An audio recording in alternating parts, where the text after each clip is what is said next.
Voilà. Normal, Alors, le mec, si c'est- on pensait avoir un seul ennemi, c'est le groupe Nutrixo. On pensait. Seulement, le problème, c'est qu'il y a deux ennemis. Il y a le gouvernement avec eux. Voilà. Il n'y a pas Et c'est pas une vue philosophique. J'ai donc des arguments que je vais vous donner aujourd'hui, maintenant. Voilà. Alors c'est simple. Nous, le repreneur, il veut toujours acheter. Il n'a jamais eu de réponse à son offre d'achat du 6 mai. Lundi dernier, on était en préfecture, il a redemandé, il a dit je veux toujours acheter les moulins Morane. Voilà, je veux toujours. Langue de bois du gouvernement. Jeudi matin, 6h, le CRS. Il nous expulse, il passe la journée de 6h à 21h.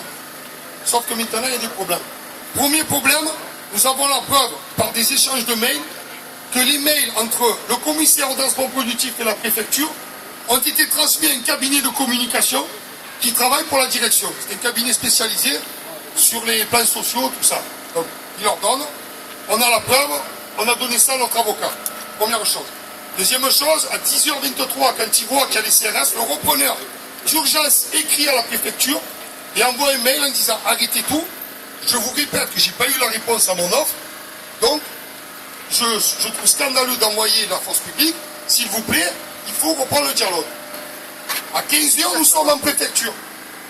Pendant que nous parlons avec un sous-fifre et qu'il a effectivement à les yeux de Gobi, c'est-à-dire qu'il vous regarde, il vous dit mais messieurs, lisez le communiqué de presse. Il nous le répète au moins 10 fois. À la fin, on lui dit ça suffit. On a compris, sauf que nous, on a des arguments que je vais vous développer. Apprenant qu'on est cherché pour les CRS ici, on a quitté la préfecture, c'est un scandale, et on est revenu ici sur le site. Bon. Première chose, collusion, donc ils s'entendent entre la préfecture, le gouvernement et Nutrixo. D'accord? Concernant l'action de jeudi. Jeudi, ils arrivent à 6h. Ils ont pour ordre d'exécuter un jugement du 29 septembre qui dit qu'un citoyen et un salarié du moulin sont condamnés à être expulsés et que toute personne se trouvant à l'intérieur devra être expulsée avec eux. Déjà à 6h, nos deux collègues ne sont pas là, chez eux. Pourtant, les CRS, ils rentrent. On se fait ouvrir la porte par la direction. Pendant qu'ils rentrent, ils favorisent l'entrée de 25 agents de sécurité rapprochés qui mettent en place leur maître chien et toute leur organisation. De là, évidemment, ils se placent en bas dans la rue. Ils bloquent cette rue. Ça veut dire que donc il y a eu une réunion avec la préfecture pour savoir quelle rue bloquer, parce comment se mettre, tout organisé. Donc là, le gouvernement, Nutrixo et l'agent de escorte sécurité, des agents de sécurité. Bon. Il reste de 6h à 21h. Sauf que la deuxième condamnation dans le jugement dit que si ces deux personnes-là empêchent le démantèlement, elles auront 600 € d'astreinte chacune et on leur interdit de bloquer l'usine. Ça veut dire que tous, comme nous étions là, nous n'étions pas condamnés. C'est pour ça qu'en préfecture, on a demandé, on a dit, mais combien de temps vont rester les forces de police qui donc ont permis aux camions de rentrer, ont permis à Nutrixo de charger 2 machines et ont permis aux camions de ressortir et ils sont partis à 20h. Voilà. Donc ça c'est encore, on a donné ça à l'avocat, on ira jusqu'au bout. D'accord? Il n'y a pas d'arrangement. Donc voilà. Première chose, donc, collusion du gouvernement, c'est un scandale. Moi je vais parler que du problème des moulins Morane, les camarades ils vont parler de l'emploi et de tout ce qui se passe dans les Bouches-du-Rhône et en France, mais bon, voilà. Alors nous, on a un autre souci. C'est le terrain. Le terrain, il aiguise les appétits. Donc nous, ça fait des mois qu'on veut des réponses sur le foncier. Pas de réponse. Pas de réponse. Aucune réponse. On leur dit, dites-nous ce que vous voulez faire de ce terrain. On peut peut-être en discuter. Non. Sauf que hier, nous avons reçu une lettre d'une société immobilière à Aubagne qui, en 2010, avait fait une proposition d'achat à Nutrixo de 10 500 000 € avec le numéro des parcelles, tout ce qu'il y avait pour implanter des commerces. Voilà, donc ce bienfaiteur, on le remercie, parce que ça, on va s'en servir, ça a été donné à toutes les agences de presse. Ça montre encore une fois que Nutrixo veut faire une opération immobilière ici. Et je ne vous dis pas les bénéfices qu'ils vont en retirer. Donc encore un argument, effectivement. Donc nous, le repreneur, il a des partenaires. Mercredi dernier, un groupe chinois avec un représentant français est venu visiter le site. Il n'avait pas pris celui-là. Voilà, ils veulent faire de la semoule, de la farine et de la levure. Donc ils sont venus visiter.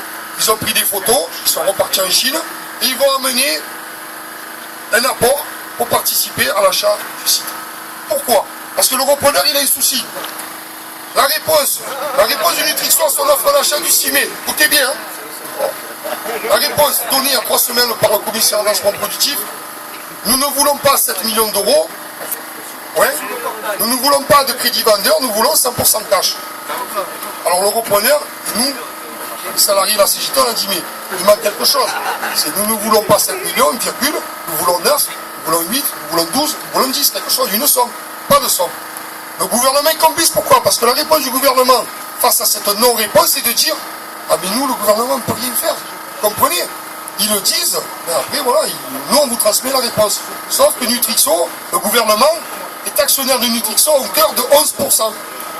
Ça, c'est encore un argument. Et on a l'impression de parler à des gens qui n'écoutent pas, qui ne comprennent pas. Et on leur a dit depuis des mois qu'on ne voulait pas arriver à ces extrémités-là. On ne voulait pas investir le site, tout ça. Et ils nous y poussent, ils essaient de nous faire passer pour des voyous, sauf que comme on a des arguments, et que nous, citoyens connaissent, salariés connaissent, et syndicalistes connaissent, on ne se laissera pas traiter de voyous ou de casseurs, tout ça. D'accord? On nous y oblige. On nous y oblige.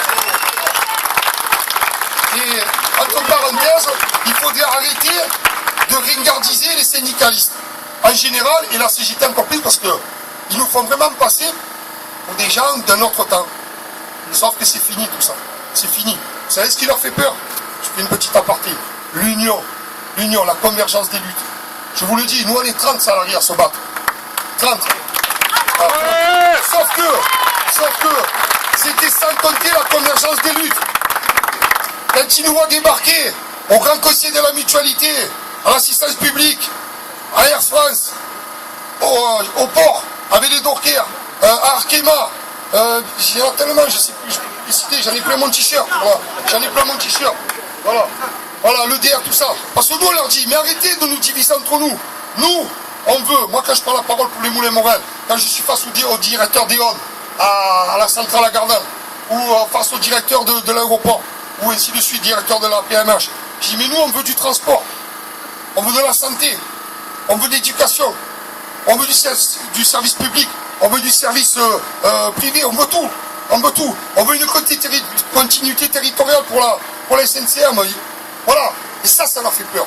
Donc il faut qu'on reste unis. Il faut qu'on reste unis, on va les ruiner. Et attendez,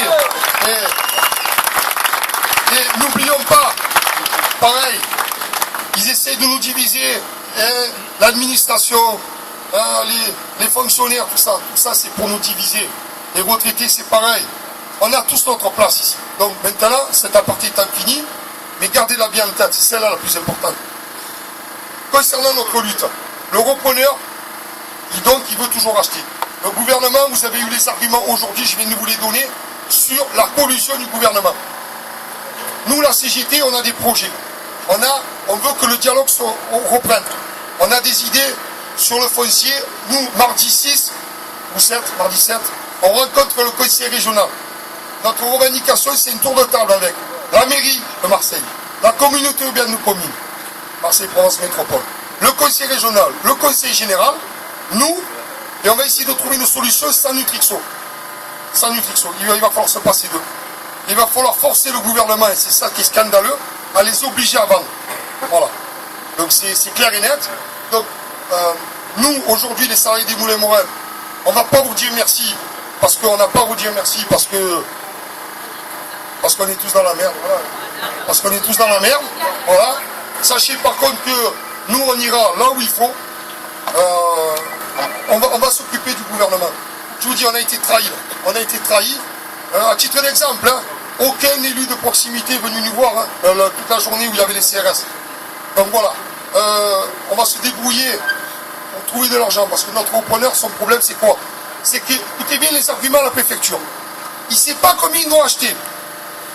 Il ne sait pas combien lui coûtent les investissements à court terme. Il ne sait pas combien lui coûte le redémarrage. il se dit, alors je sais que c'est plus de 7 millions, je sais ça. Moi, je sais que je mets 3 millions d'euros dans le fonds de roulement, et après le reste. Moi, depuis le 6 mai, j'ai déposé une offre officielle, élaborée conjointement avec la CGT et les salariés, sur le plan des acquis sociaux. Oh les gars, on a monté un projet d'achat des moulins avec un patron. Voilà, avec un patron. Sauf qu'on le garde à l'œil. Je vous donne un exemple. À un moment donné, il y a une s'inspire, un costume cravate, moi je suis là, et il prend la parole, il dit, non mais vous comprenez, étant donné qu'ils ont eu un plan de sauvegarde de l'emploi, les acquis sociaux, pas besoin. Alors je vois le repreneur qui me regarde, moi je lève la main, je dis, excusez-moi, alors ça va être tout net, hein. Je vous le dis. Hein.